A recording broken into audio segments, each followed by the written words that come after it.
మీరు సాధించిన విజయాలు మొత్తం రాష్ట్రమే కాదు భారతదేశానికి తెలియాల్సిన చాలా చాలా అవసరం ఉంది.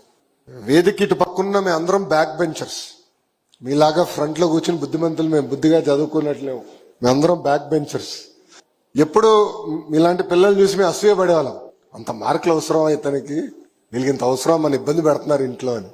కానీ మనం ఒక్కసారి చూస్తే పేదరికం నుంచి మన కుటుంబం బయటికి రావాలంటే చదువే ప్రధానమైన మార్గం. జీవితంలో మనం ఏమైనా కోల్పోవచ్చేమో గానీ మనం చదివిన చదువు ఎవరు మన దగ్గరికి తీసుకెళ్లారు. మీరందరూ బాగా కష్టపడ్డారు, బాగా చదివారు. వరుసగా జిల్లా 3వ సారి 10th క్లాస్ లో హ్యాట్రిక్ కొడతాం.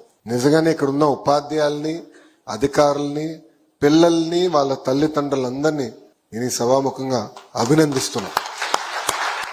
ఒకసారి అంటే లక్, 2వ సారి అంటే డౌట్, 3వ సారి హ్యాబిట్. మీరు సాధించారు, చేసి చూపించారు.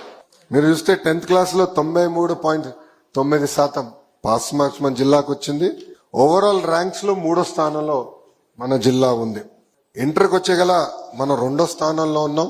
ఓవరాల్ ర్యాంక్స్ చూసేగల మనం మన్యం జిల్లా 3వ స్థానంలో ఉంది. All of you are today pride of Andhra Pradesh. We are really proud of you. గౌరవ ముఖ్యమంత్రి గారు కూడా నమ్మేది ఒకటి, ప్రభుత్వ విద్యని బలోపేతం చేయాలి, విద్యారంగంలో అనేక సంస్కరణలు తీసుకురావాలి, మన పిల్లలకి మంచి భవిష్యత్తు కల్పించాలి. ఈరోజు పెద్ద ఎత్తున పరిశ్రమలు రాబోతున్నాయి. బయటోళ్ళకి ఉద్యోగాలు కాదు, మన పిల్లల్ని బాగా స్కిల్ అప్గ్రేడేషన్ చేయాలి, విద్య అందించి వాళ్ళకే ఉద్యోగ ఉపాధి కల్పించాలి లక్ష్యంతో మేమందరం పనిచేస్తున్నాం.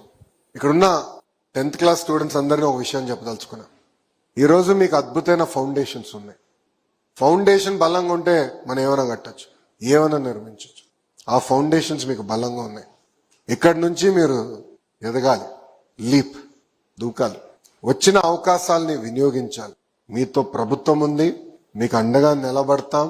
బాగా చదవాలని ఇక్కడున్న 10th క్లాస్ స్టూడెంట్స్ అందరినీ నేను కోరుతున్నా.